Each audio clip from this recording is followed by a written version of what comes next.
पण काय श्री विष्णू? हेच म्हाळसा, आम्ही कोण आहोत हे तुम्हाला आता कळलं आहे, म्हणून तुम्ही आमच्याशी असं अंतर ठेवून वागू नये. आम्ही आमचं दायित्व पार पाडण्याचा प्रयत्न करतो आहोत. असं सहजासहजी विसरता येणं कठीण आहे.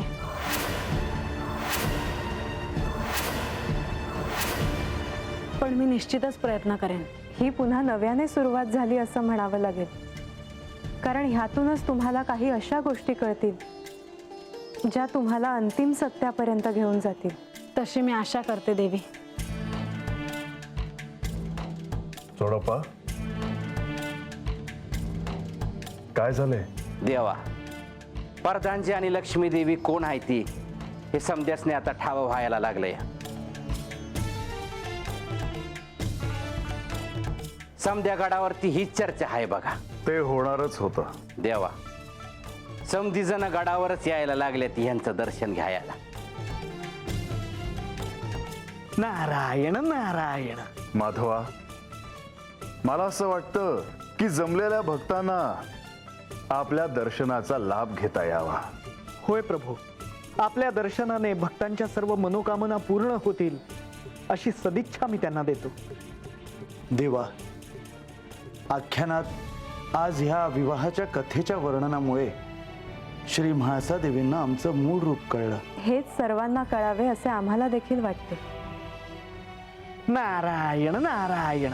पर देवा, अहो तर मोप माणसं जमल्या ती या समध्यासनी राजवाड्यात कसं काय आणायचं?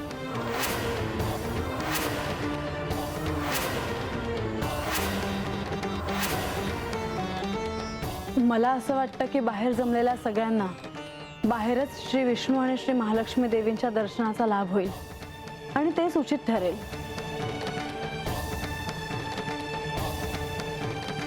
म्हणजे कोणाला दर्शनाचा लाभ झाला नाही असे होणार नाही. नारायण नारायण.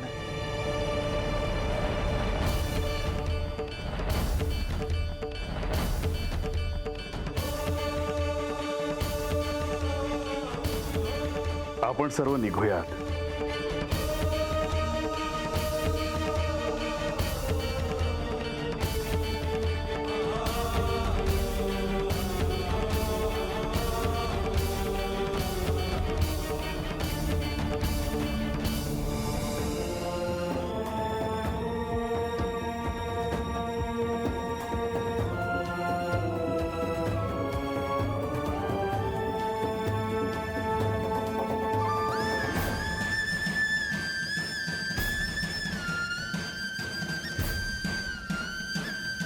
देवी, तुमच्या मूळ रूपाबद्दल कोणालाही ठाऊक नसल्याने तुमचे दर्शन व्हावे अशी प्रत्येकाची इच्छा असणारच. आज या निमित्ताने ती इच्छा पूर्ण झाली असेल.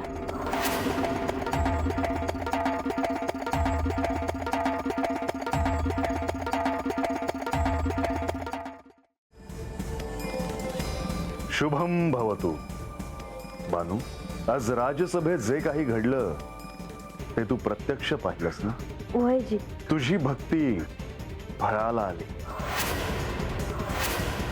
त्या क्षणी ज्यांना ज्यांना त्यांचे दर्शन घडले ते भाग्यवान आहेत. तुमची कृपा आहे देवा.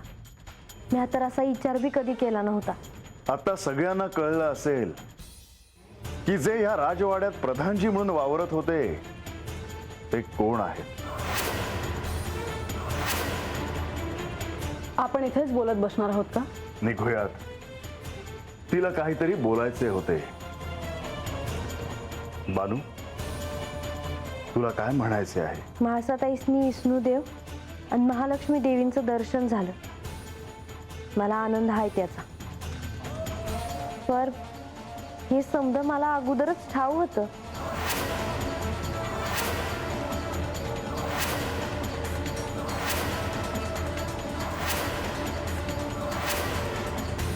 हे काय बोलतेस तू?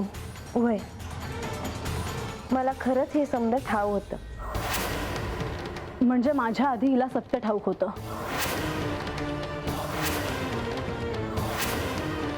म्हाळसा, बानू जे काही म्हणत आहे त्यावर विश्वास ठेवायला हवा.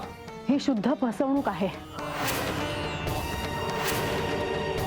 या क्षणापर्यंत मी समजत होते की त्यांनी मला दर्शन दिलं हे सत्य कोणालाही ठाऊक नाही, पण हिला मात्र सगळंच ठाऊक आहे म्हाळसा, आणि हे तुमच्या सहाय्याशिवाय शक्य नाही. म्हाळसा, मी ह्यासाठी तिला काही सहाय्य केलं नाहीये. मी यावर विश्वास कसा ठेवू? पर देवी, बानू, तू शांत राहा. चुकलं माझं. आपण या इथेच बोलत बसणार आहोत का? हा प्रश्न खरं तर मी विचारायला हवा होता, पण आता त्यालाही काही अर्थ नाही. देवी, तुम्ही रागवू नका जी. तू एकही शब्द बोलू नकोस.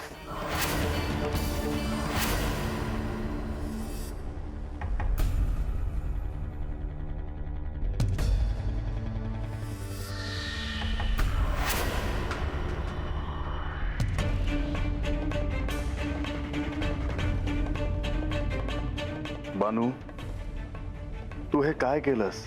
म्या काय केलं देवा? तू जे म्हाळसेला सांगितलंस त्या संदर्भात बोलतोय मी. ते होय, आत्ता ध्यानात आलं माझ्या. म्या म्हाळसाताईसनी हे समजा सांगितलं ह्याबद्दलच बोलता हायसा ना तुम्ही? अर्थातच बानू, तुला हे सारं तिच्या आधीपासून ठाऊक आहे. हे तिला कळल्यावर तिला राग येणारच. म्या काही चुकीचं केलं आहे का देवा? म्हणजे म्या त्यासनी काय बी सांगायचंच नाही होय. आणि आता मला जर ठाव असेल तर म्या त्यासनी सांगणारच की. मला नाही वाटत म्या काय बी चुकीचं केलं आहे देवा. होय, तू अगदी योग्य तेच बोलतेस. पण बानू, तू त्या क्षणी हे सारं नको सांगायला हवं होतं. पर असं का ते देवा? बानू, तुझ्या या सांगण्याने म्हाळसा नको त्या निष्कर्षापर्यंत जायला नको, एवढंच मला म्हणायचंय. पर एक नाही एक दिस त्यासनी हे ठाव होणारच आहे. होय, पण हे सारं ह्या क्षणी घडेल ह्याची मला कल्पना नव्हती. आता ह्या संदर्भात हा तणाव काही काळ तरी गडावर राहील. देवा, मी आजच्यालाच म्हाळसाताईसनी हे समजा सांगाय नग होतं. हे तुमचं म्हणणं आत्ता कळतंय आम्हाला. तुला हे कळालं हे चांगलं झालं. पण बानू, तोवर आता ही वेळ निघून गेली आहे. पर देवा, म्या हे समजा सांगणारच नव्हते बघा त्यासनी. म्हणजे बघा, अगोदर विष्णू देवानी बी मला सांगितलं होतं का आम्ही कोण आहोत हे तुला कुणासनी सांगावंसं वाटल, तर तसं करू नकस. अन्य नाही सांगितलं बघा कुणासनी. पण बानू, तुझ्या तोंडून हे सत्य आज अचानक कसं बाहेर पडलं? खरं सांगू का देवा, त्याचं असं झालं बघा. म्या माझी घरला चालले होते तेव्हा वाटत मला महाराज भेटलं आणि त्यांनी मला सांगितलं का आता सांग त्यासनी, आता कशा पहिलं लपवायचं.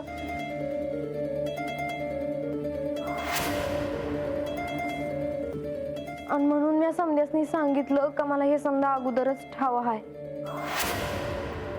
आणि म्हणून मी समध्यासनी सांगितलं बघा का मला हे समजा अगोदरच ठाव होतं.